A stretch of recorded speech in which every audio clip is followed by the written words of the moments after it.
Thank you, Christine, and thank you for arranging this big event. I think it's very important to talk about these things today. But good morning to all of you. I'm kind of surprised to see that many people, but it's very, very nice. And it's a great pleasure for me to be here amongst all of you working within this field of sustainable, healthy and safe foods. In the Danish Veterinary and Food Administration, we have a long history of working with securing food safety in Denmark.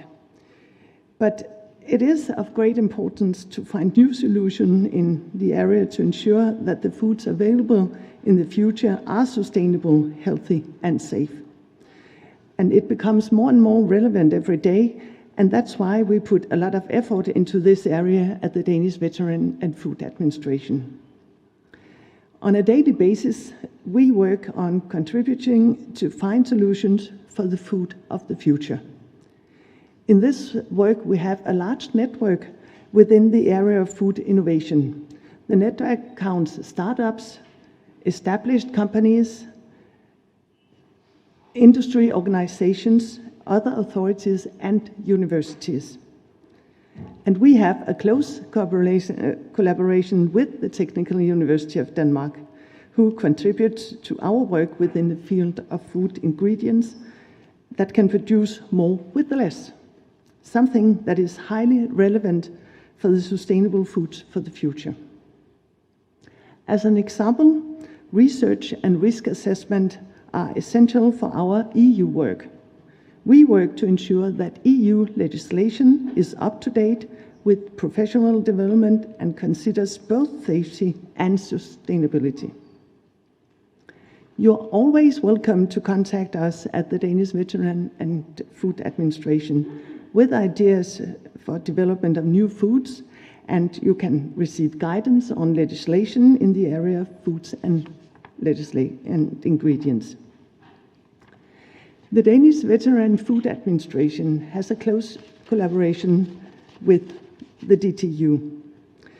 This enables us to support the many innovative initiatives within the food sector. This could be when a food entrepreneur comes up with a new ingredient or a novel food. We then consult the university for risk assessment.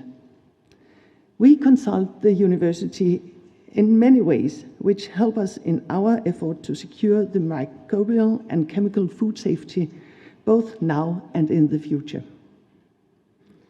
This is an important continuous collaboration which we rely on to be able to handle the developing food innovations and to secure that regulation and legislation follow this continuous development.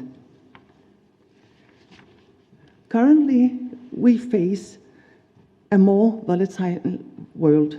We are facing a new complex crisis situation in Europe, which, among other things, involves rising cost of ingredients and energy supply, along with a global transport crisis in the aftermath of the pandemic, as well as a reduced willingness among consumers to pay more for their basic food products. And only the last years we have witnessed the consequences of the COVID-19 pandemic. And now we are increasingly experiencing the consequences of the war in Ukraine. Complex crisis situations like the one we see now can affect food security in Europe. Serious challenges with supplies of specific foodstuff in the EU are not any longer unthinkable.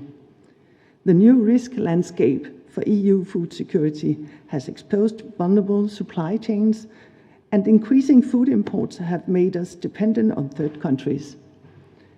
To this, we should add the challenges of climate change, where we see the impact on supply and growth of, for instance, cereals.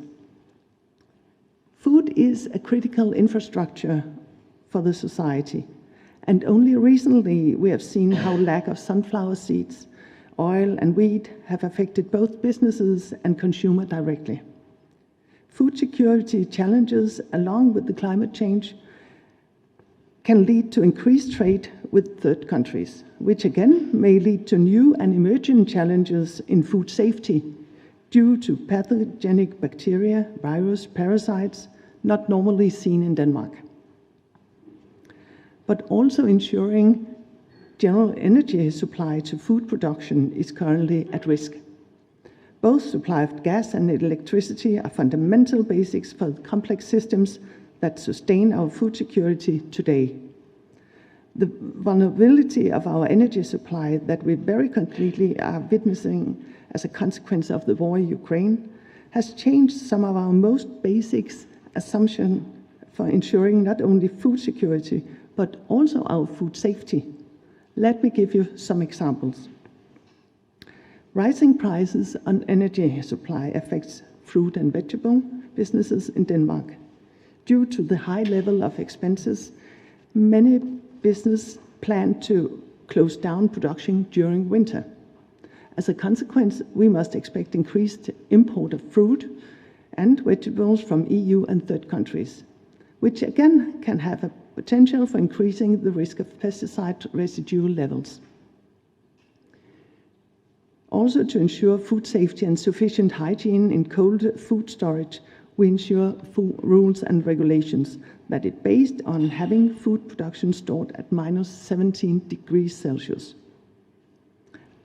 Not taking into consideration how much energy it costs to ensure storage at -17 degrees.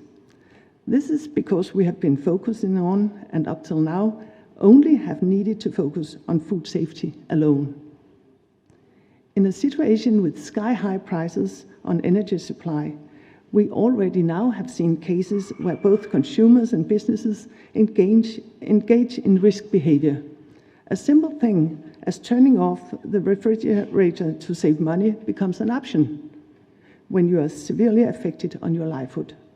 In this way, our assumptions on how the population in general handle food can change rapidly.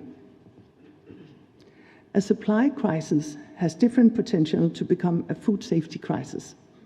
Our inspectors meet food companies under pressure, and smaller food stores are at increased risk of closing down.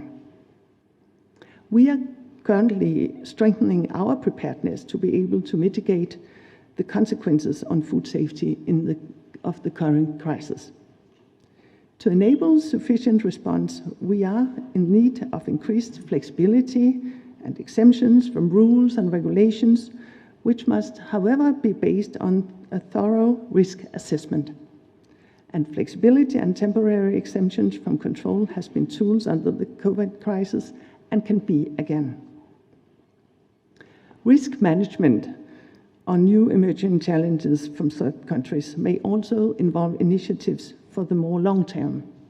It could involve new and improved monitoring and control programs, implementing new detecting methods, improved diagnostic tools like the whole genome sequencing, and establishing of a genomic database, where genomics from patients and suspected food source may be compared, as well as the use of genomic data as a tool for traceback of food sources. Ensuring strong abilities to carry out risk assessments when our basic assumptions on food safety is changing, and as well as ensure strong programs and development of tools managing food-related diseases is where the cooperation with DTU becomes a fundamental factor.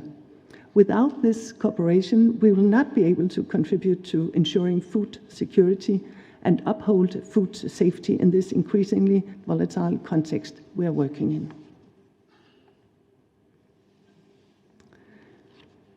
There's no doubt that the food system of the future requires rapid transformation.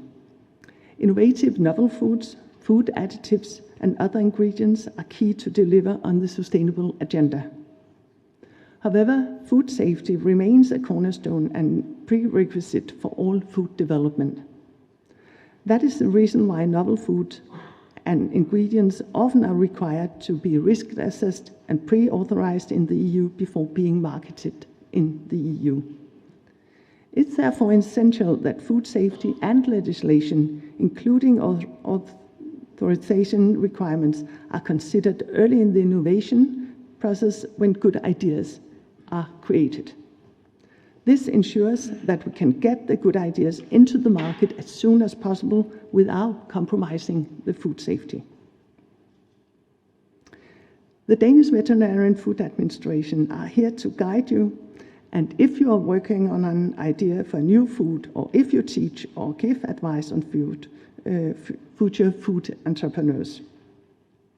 So therefore, finally, I would like to mention that today the Danish Veterinary and Food Administration has a stand on the fair, and we can tell you all more about, among other things, about novel food regulation. So please do not hesitate to stop by our stand and put forward any relevant question. Thank you for listening.